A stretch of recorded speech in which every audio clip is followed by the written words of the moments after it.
Ասենք փառք Տիրոջը, Տիրոջան փառվորվի։ Ուրեմն այսօր ուզում եմ մի թեմայի մասին խոսենք, որը վերնագրել եմ ով ես դու Քրիստոսի մեջ։ Ուրեմն կարդանք Հովհաննես ավետարան 5-րդ գլխից մի հատված, բոլորից ծանոթ, սա այն ժամանակն էր, երբ որ ուրեմն հրեշտակը իջնում էր եւ ավազանի ջուրը խառնում էր եւ գրված է, շարունակենք, ասում է որովհետև Տիրոջ հրեշտակը ժամանակ վայր էր գալիս, այն ավազանը եւ ջուրը շարժում, եւ ջրի շարժվելուց հետո նրա մեջ առաջ մտնողը բժշկվում էր, ինչ հիվանդություն էլ որ ունենար։ Ուրեմն մինչև այդ գրված է 7 խոսքի մեջ ասում է նրանցում խիստ շատ հիվանդներ կային, խիստ շատ։ Եվ 6-րդ խոսքը եւ այնտեղ մի մարդ կար, որը 38 տարի էր հիվանդության մեջ, երբ Հիսուսը նրան պառկած տեսավ, գիտեցավ, թե արդեն շատ ժամանակից է։ Փառք Տիրոջը, ժողովուրդ ջան, իրոք ով ենք մենք Քրիստոսի մեջ, կամ ով ենք մենք, երբ որ առողջ ենք, կամ երբ որ առողջանում ենք։ Ուրեմն, ստեղ իրոք մենք տեսնում ենք, որ Հիսուսը հեռվանց տեսավ, եւ ինչի հենց մոտեցավ այս անձնավորությանը, եւ այնտեղ շատ խիստ ժողովուրդ կային, բայց հենց Հիսուսը մոտեցավ իրան եւ ասեց հետեւյալ խոսքը, այսինքն գրված է, ասում է եւ նա իմացավ, որ շատ ժամանակ է այնտեղ։ Գիտեք ժողովուրդ ջան, մեզ պահը գալի, որ իրոք մեզ թվում է, որ մեր դժվարությունների ժամանակ Տերը չի տեսնում։ Տերը տեսնում է, բայց գիտեք երբ է տեսնում, եթե կարելի է այս ձևակերպել, ամեն ժամանակ է տեսնում, բայց երբ է մոտենամ։ Եվ շարունակության մեջ ասում է, եւ հիվանդը եւ մոտեցավ եւ ասեց. «Կամենում ես առողջ լինել»։ Հիվանդը պատասխանեց նրան. «Տեր, մարդ չունեմ, որ երբ որ ջուրը շարժվում է, ինձ ավազանի մեջ գցե»։ Ուրեմն իրականում ժողովուրդ ջան, իրոք շատ վատ է, երբ որ մարդը միայնակ է եւ ֆիզիկապես իրոք օգնող չկա։ Մարդը միայնակ է, չունի ոչ մեկը։ Իրոք շատ ցավալի է։ Երբ որ առաջի պահից նայում ենք, իրոք դժվար է, անտանելի է, այն ձևի վիճակ է, որ երևի միայն տվյալ մարդը կհասկանա։ Իրոք վատ է, բայց ուզում եմ մի ուրիշ կողմից նայենք, հոգևոր կողմից նայենք, որը սա առավել եւս պետք է։ Գիտեք, ասում է, եւ Տերը տեսավ, որ մարդ չկար, այսինքն մինչեւ հիվանդի ներկայացնելը Հիսուսը արդեն գիտեր, որ մեկը չունի։ Երբ որ մարդը դադարում է իր մտքից, դադարում է ինքնական որոշումներից, հասկանում է, որ ինքը իրոք ոչ մի հույս չունի, ոչ մեկը չունի։ Իր հայացքը ուղղում է երկինք եւ Աստված իրոք նրա կողքին կանգնած է։ Նման մի հատ օրինակ կար, ուրեմն եթե հիշում ենք այն պահը, երբ որ ասում է արյունահոս կինը գրված ասում է եւ նա ինչ ունեցվածք ուներ, բոլորը վատնել էր։ Իր վերջի հույսը մոտենալն էր Հիսուսին։ Մոտենալ, որպեսզի որ Տերը ողորմություն անի։ Եվ այստեղ իրոք Աստված տեսնում է, իրականում մենք ինչքան ենք նայում երկինք, ինչքան ենք նայում մեր կարողությանը, մեր փորձառությանը, մեր չգիտեմ ինչերի, ինչ նպատակներին։ Ես մի շատ գեղեցիկ խոսք կա գրված, ես շատ եմ սիրում այդ խոսքը, միշտ եմ ասում, 2-րդ Կորինթացի 4-րդ գլխի մեջ, դա իրոք թող լինի բոլորիս համար կարգախոս, որ միշտ այդ ժամանակ պետք է հիշենք, որ Տիրոջ ներկայությունը իրոք քո մեջ է եւ քեզ իրոք սատարական ունելու։ Այնտեղ գրված է 4-րդի 7-րդ խոսքի մեջ ասում է գանձ ունենք հողի ամաններում, որ զորության գերազանցությունը ոչ թե մերը լինի, այլ Աստծուն է։ Եվ այստեղ տեսնում ենք, որ մարդկային զորությունը ինչն է։ Մարդը միշտ ինքը փորձում է իր փորձառությունը, իր խափեությունը, իր ստությունը, մարդու զորությունը էս է, մարդը ուրիշ զորություն չունի։ Մարդը կռիվ, չգիտեմ ինչ, մարդկային զորությունը էս է, ուրիշ զորություն չունի։ Մարդը միշտ փորձել է իր զորությունը գործի դնի, որ ինչ-որ մի բանի հասնի։ Եվ Դավիթը Սաղմոսների մեջ ասում է Երանի անոնց, որի զորությունը Աստծո մե է։ Մարդկային զորությունը միշտ խառնում է, խանգարում է, ժողովուրդ ջան։ Եվ այստեղ տեսնում ենք մարդ, որը իրոք չուներ զորություն, չուներ կարողություն, որ իր կարողությունը գործի դներ, եւ Աստված մոտեցավ։ Եվ շարունակությունը ավելի, ուրեմն ասում է, եւ հիվանդը պատասխանեց, մարդ չունեմ, երբ որ ջուրը շարժվում է, ինձ ավազանի մեջ գցե։ Միայն որ ես գալիս եմ, ուրիշն ինձանից առաջ է իջնում։ Ուրեմն նման մեկը կար եւ որբյարի կհիշեք անիրավ դատավորի օրինակը, այնտեղ որպես օրինակ է գրված մի որբյարի կար։ Որբյարու խորհուրդը այնտեղ ասում է մի քաղաքում մի որբյարի կար։ Հիսուսը բերեց այդ օրինակը, որբյարի ասածը նա է, որ իրոք անկարող էր, չուներ մեկը վստահելու, չուներ մեկին դիմելու, չուներ կարողություն, իր միակ կարողությունը իրավունք անողի մոտ գնալն էր։ Մենք չունենք ոչ մի բան, սա հենց հույս տա է, որ իրոք մարդը նայում է երկինք, եւ Աստված տեղյակ է, որտեղ էլ որ լինես։ Տիրոջ անունը փառավորվի։ Եվ ասում է, ուրիշն ինձանից առաջ է իջնում։ Եվ այդ ուրիշները նրանք էին, որ երևի շրջապատված էին բարեկամներով, զավակներով, ու տարբեր մարդկանցով, որը փորձում էին օգնել, որովհետև եթե անկարող էին, համոզված եմ, նրանք չէին կարող մտնել։ Եվ Հիսուսը եկավ հենց սրան։ Եվ ասում է, Հիսուսը նրան ասեց. «Վեր կաց, մայիճը տար եւ ման եկ»։ Սիրելի Աստծո ժողովուրդ, այստեղ մի կարևոր բան կա, որ ուզում եմ նայենք։ Հիսուսը այս անձնավորությանը բժշկեց, բայց բժշկեց ֆիզիկապես։ Ոչ թե բժշկեց, այլ բժշկվեց նա ֆիզիկապես։ Եվ հիմա տեսնենք ով էր իրականում այդ անձնավորությունը։ Ով էր այդ անձնավորությունը, որ իրոք բժշկվել էր։ Եվ շարունակում ասում է, եւ մարդը իսկույն ողջացավ եւ վեր առավ իր մայիճը եւ ման էր գալիս։ Եւ օրը շաբաթ էր։ Հրյաները ասեցին բժշկվածին. «Շաբաթ է, արժանի չես, որ մայիճդ վեր առնես»։ Նա պատասխանեց նրան. «Նա, որ ինձ բժշկեց, նա ասեց ինձ մայիճը տար եւ եկ»։ Եվ ման եկ։ Արդ հարցրին նրան եւ ասին. «Ով է այդ մարդը, որ քեզ ասեց մայիճը տար եւ ման եկ»։ Բայց բժշկվածը չգիտեր, թե ով է, որովհետեւ Հիսուսը այնտեղի ամբողջի պատճառով գնաց։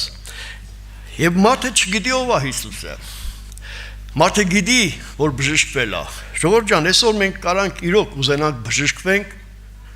ուզենանք բարգավաճենք, ամեն ինչը նորմալ լի, ամեն ինչը կայուն լի,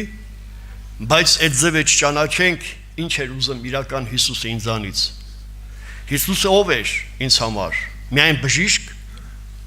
Եվ Հիսուսը շատ անգամ էր ասեմ, գնացեք, որ ոչ մեկին չասեք, Հիսուսը չէր ուզում, որ ինքը բժիշկ ճանաչվի։ Նա եկել էր հոգիների փրկության համար։ Եվ մարդը բժշկվել էր։ Եվ քիչ հետո տեսնում ենք մարդու արարքը։ Եվ հարցնում են, ասում է, հարցրին նրան, ով է այդ մարդը, նա չէր ճանաչում։ Եվ չէր ճանաչում։ Եվ ասում է, սրանից հետո Հիսուսը նրան գտավ։ Ես չգիտեմ այդ բարի տակ իրոք ինչ կա, բայց իրոք տեսնում եմ մի կարևոր բան։ Եվ հարցը նա է, որ Հիսուսը մինչև մարդուն գտնելը, այն խոսքերը, որ այս մարդուն ասավ, այն ժամանակ չասավ, բան չի հենց հիմա ասավ։ Եվ ասում է, Հիսուսը նրան գտավ։ Ինչ որ ժամանակ գտավ, այսինքն նա քայլեց, գործեց, բայց Հիսուսը ինչ որ ժամանակ գտավ իրան։ Եվ ասում է, Հիսուսը նրան գտավ տաճարում եւ նրան ասեց. «Ահա առողջացար, այլևս չմեղանչես, որ ավելի չար բան չլինի քեզ»։ Մարդը գնաց հրյաներին պատմեց, թե Հիսուսն է նա։ Գիտեք, Սուրբ գրքի մեջ կան շատ տեղեր, որ մարդիկ բժշկվել են, Բարթեղոմոսներ, Ենկավներ, շատ քույրերն էին, որ իրանք ինչ էին անում, փառաբանում էին Աստծուն։ Բորոտներից մեկը եւ այս մարդը նույնն էր։ Այս Հիսուսը եկավ գտավ սրան եւ ինչ ասավ։ Ասավ գնա այլևս մի մեղանչի։ Բայց մինչեւ իդ ինչի չասավ։ Գիտեք ժողովուրդ ջան, իրոք բժշկվելը լավ է։ բայց գոհանալ Աստծուց առավել եւս ճանաչենք ով էր այդ բժիշկը, ինչ էր ուզում բժշկվելուց բացի ինչ ա ուզում Աստված իմ կյանքի մեջ որ տեղի ունենա։ Գուցե այսօր իրոք բժշկվել ես դու, կամ պիտի բժշկվես։ Կա բան, որ քո կյանքում քո ներսդ բժշկված է։ Կարող ես այսօր առնել այն ինչ որ դու ուզում ես, բայց արդյոք կփոխվես այն ինչ որ Աստված ա ուզում։ Եվ Հիսուսը գալիս է ասում, այլևս մի մեղանչի, որ ավելի չլինի։ Նու պատկերացնելով այս մարդու հանցանքը իմ պատկերացնելով, որովհետև միայն մի հանցանքն էր, որ երկու դեպք է եղել, որ Հիսուսը անմիջապես խոսել է, ասել գնա առևս մի մեղանչի, հենց ուղիղ։ Կան հանդիմանություններ կային փարիսեցիներին, կեղծավորություններին, բայց հստակ ասավ եւ այն կնոջը ասավ այլևս մի մեղանչի այն շնացող կնոջը եւ տվյալ անձնավորությանը ես չեմ հաստատում որ սա նույն մեղքի մեջ էր, բայց ինքը շատ վատ տարավ այդ հանդիմանությունը։ Եվ տեսնում ենք, որ իր կյանքում իրոք բան չէր փոխվել։ Երբ որ իրան հանդիմանեց մեղքի համար, գրված է եւ նա գնաց մատնեց, ասեց, որ նա էր Հիսուսը։ Հասկանում եք, ինքը չտարավ։ Ես ուղղակի չեմ հաստատում ժողովուրդ ջան, որ դա հենց նույնն է։ Եթե այն մի կնոջ համար կար մեղադրանք, ապացույց, այս անձնավորության համար գուցե չկար, գուցե գաղտնի էր իր կյանքի մեջ։ Եվ ինքը շատ վատ տարավ, որ կար մեկը, որ հայտնաբերեց եւ ասեց գնա այլևս մի մեղանչի։ Եվ ինքը արդեն ներսի մեջ կար այդ հանցանքը, ինքը գնաց եւ ասավ, որ նա է։ Այսինքն եթե նայում ենք այս առանձնավորությանը, նրանք չեկան չստիպին, ասին չէ դու պետք է անպայման ասես ով է։ Ասում ինքը գնաց, վատ տարավ հանդիմանությունը, վատ տարավ այն, որ իր ծածուկը հայտնաբերվեց, նրա համար ահավոր էր դա։ Գուցե այն կնոջ համար իրոք հայտնի էր, բացահայտված էր, բայց իր համար ծածուկ էր։ Եվ ինչ կա այսօր մեր կյանքում ծածուկ, որ դու չես ուզում քո կողքին իմանա, հենց այդ է քո հանցանքը, ինչքան ուզում ա դու առողջ ես, հաջողակ ես, եթե դու ունես թաքցված բաներ, որ դու չես ուզում լուսաբանվի, դու ես նույն մարդու նման ես։ Գիտեք ժողովուրդ ջան, ամենակարևորը Աստծո տան լինելն է եւ առավել եւս ավելի կարևոր կյանքի փոփոխությունը։ Ուզում եմ մի կարևոր էլի նայենք Նոյի կյանքի մեջ, իրոք Նոյը փրկված մեկն էր։ Ուզում եմ նայենք հենց այդ հատվածը, որ Նոյը նույնպես փրկվել էր։ Այո, Նոյը փրկվել էր, ճիշտ է, ես չեմ համարձակվում այդ գիգանտներից ինչ որ բան ասեմ, բայց դա գրված է, ուղղակի գրված է։ Ուրեմն Աստված գրված է 9-րդ գլխի մեջ, ասում է Աստված օրհնեց Նոյին եւ նրա որդկանցը։ Ասենք փառք Տիրոջը, սա շատ կարեւոր է։ Աստված օրհնեց Նոյին եւ նրա որդկանցը։ Ուրեմն երբ որ նայում ենք տապանին, ժողովուրդ ջան, տապանը իրոք գար, 8 հոգին փրկվել էր, բայց տապանի մեջ վիրուս կար։ Գիտեք ինչ վիրուս էր։ Ադամական վիրուսն էր։ Վիրուս էր տեղափոխվում, մարդիկ փրկվել էին։ Եթե Աստված օրհնել էր Նոյին եւ Նոյի զավակներին, այդ որ վիրուսն էր, որ մղեց իրան անիծելու։ Այսօր մենք փրկված ենք, բայց ինչ կա մեր տապանի մեջ։ Ինչ ենք տեղափոխում մենք, ինչ ենք բերել աշխարհից եւ փորձում ենք տանենք երկինք։ Ինչ վիրուս կա այսօր մեր մեջ, որ նա մղում է մեզ արարքներին։ Շատ անգամ մարդը նայում է արարքների համար զղջում, բայց չի նայում վիրուսներին, աղբյուրներին, որը ծնում արարքներ։ Այո, Նոյը Աստված օրհնել էր Նոյին։ Միտեղ գրված աստմային ինչ որ օրհնում ես, նույն Բաղամի օրինակն էր, եթե Աստված օրհնել էր, նա իրավունք չուներ անիծելու։ Հիմա ես չեմ ասում Նոյը սխալ արավ կամ ճիշտ արավ, նա չէր կարող ճիշտ աներ, որովհետև ադամական մեղքը վիրուսն էր տեղափոխվել։ Միայն այդ վիրուսը լուծվեց Քրիստոս տապանի մեջ։ Միայն այդ վիրուսը լուծվում է Քրիստոսի մեջ, որը մենք միշտ նրա մեջ մնալով այդ վիրուսը ոչնչանում է մեր կյանքից։ Ինչքան էլ ուզում ես դու առողջ լինես, փրկված լինես ինչ որ բաներից, նայի քո սեփական կյանքին ինչ վիրուսներ կան, որ արարքներ են ծնում քո կյանքը։ Եվ նայում ենք շարունակությունը եւ նույն 9-րդ գլխի մեջ տալիս ասма եւ Նոյի տապանից դուրս եկած որդիկն էին Սեմ, Քամ, Հաբետ եւ Քամը Քանանի հայրն էր այս երեքը Նոյի որդիկն են եւ սրանցից տարածվեցավ բոլոր երկիրը եւ մենք փաստն մնում էր փաստ որ իրոք տարածվեցավ ողջ երկիրը երկուսով եկավ երևի օրհնություն մեկ անեզքը տարածվեցավ ողջ երկրի վրա այդ վիրուսի շնորհիվ ինչքան էլ ուզում ա փրկված ալես ինչ-որ բաներից Աստծո զավակ ինչ բաներից էլ ազատված լինես ֆիզիկապես հաջողության մեջ թե բժշկության մեջ նայ քո ներքնաշխարհին քո տապանի մեջ կա արդյոք վիրուս որ անցյալից բերել ես գիտեք մեզ ձևի նայենք այսօր գուցե եւ կան բաներ որ այսօր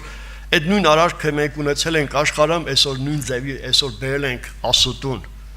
մենք Քրիստոսի ընտանիքի մեջ ենք Տերը փառավորվի ամեն մենք Աստծո ընտանիքի մեջ ենք մենք այսօր համարում ենք որ փրկության տապանն է մենք եկեղեցու մեջ ենք փրկության տապանի մեջ ենք մենք Քրիստոսի մեջ ենք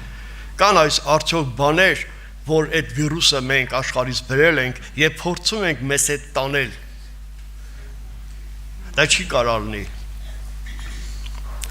Կողընթացների մեջ գրված է մենք Քրիստոսի մեջ ուրեմն նոր ստեղծված ենք նոր ստեղծագործություն ենք եկեք աճենք Քրիստոսի մեջ ժողովուրդ ջան չբավարարվենք միայն մեր ֆիզիկական մեր նյութական մեր հաջողությունների մեջ համարելով որ դա օրհնությունը նա է որ Քրիստոսի մեջ քո վիրուսը ոչնչացվել է եւ դու չունես տեղափոխելու ոչինչ այսօր սա է քո օրհնությունը ասма գոհություն Աստծուն որ մեզ օրհնություն տված օրհնությունը Քրիստոսի մեջ է գոհություն Աստծո ասма որ Աստված ամեն հոգևոր օրհնություններում սա է քո օրհնությունը սա է քո բժշկությունը մի բավարարվիր ինչ որ բաներով Եվ երևի Նոյը ես ճիշտ հասկացեք չեմ մեղադրեմ Քավլիցի որ Նոյին մեղադրեմ դա փաստ է որը ադամական մեղքներ եկել վիրուսներ եկել Փառք Աստծուն որ Տերը այդ վիրուսի հարցը լուծել է Քրիստոսի իր պատվական այրունով եկեք աճենք Քրիստոսի մեջ Գիտեք, ես չեմ համեմատեմ, բայց մի փոքր ուզում եմ զուգահեռ նայենք, իրոք, եթե նայում ենք միայն Սուրբ Գիրքը համարում ենք, որ սա իրոք փրկության տապանն է։ Այո, այս ինչպես Նոյն էր այդ փայտից պատրաստված տապանը նրա մեջ էր, բայց կյանքը չփոխվեց, բայց այս փայտից պատրաստված թղթից պատրաստված մեջի Քրիստոս կյանքն է քո կյանքը փոխելու, եկեք այս տապանով օգտվենք եւ ազատագրվենք, խաչի փայտից այն խաչված Քրիստոսն է քո կյանքը փոխելու, քո վիրուսը ոչնչացնելու։ Տիրոջ անունը փառավորվի։ Այսօր ժամանակն է աճենք Քրիստոսի մեջ, Աստծո ժողովուրդ։ Կողոսացի 2-րդ գլխի մեջ, ուրեմն 6-րդ խոսքը ուզում եմ լինի մեզ համար իրոք կարգախոս եւ կյանք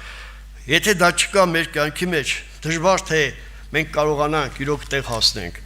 Ուրեմն Կողոսացի 2-րդ գլխի մեջ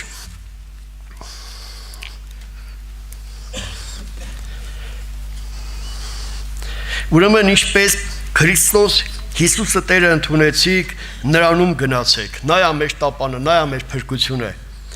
Արմատացած նրանում շինված, հավատքով հաստատված Ինչպես որ սովորեցիք, աճեք նրանում գոհությունով, փառք Տիրոջը։ Միայն Քրիստոս, ամեն, միայն Հիսուս Քրիստոս տապանն է, որը ոչ վիրուսները մեր կյանքի ոչնչացնում է։ Միայն խաչի այն զորությունն է, որ քո կյանքի մեջի վիրուսները պիտի հանի, եւ դու նոր մարդ ես Քրիստոսի մեջ։ Մենք նոր մարդ ենք, նոր արարածներ ենք Քրիստոսի մեջ։ Աստծո անունը փառավորվի, դա է մեր փրկությունը։ Նոյը այդ տապանը իրոք փրկեց, մարդկությունը սերվեց հենց Նոյով,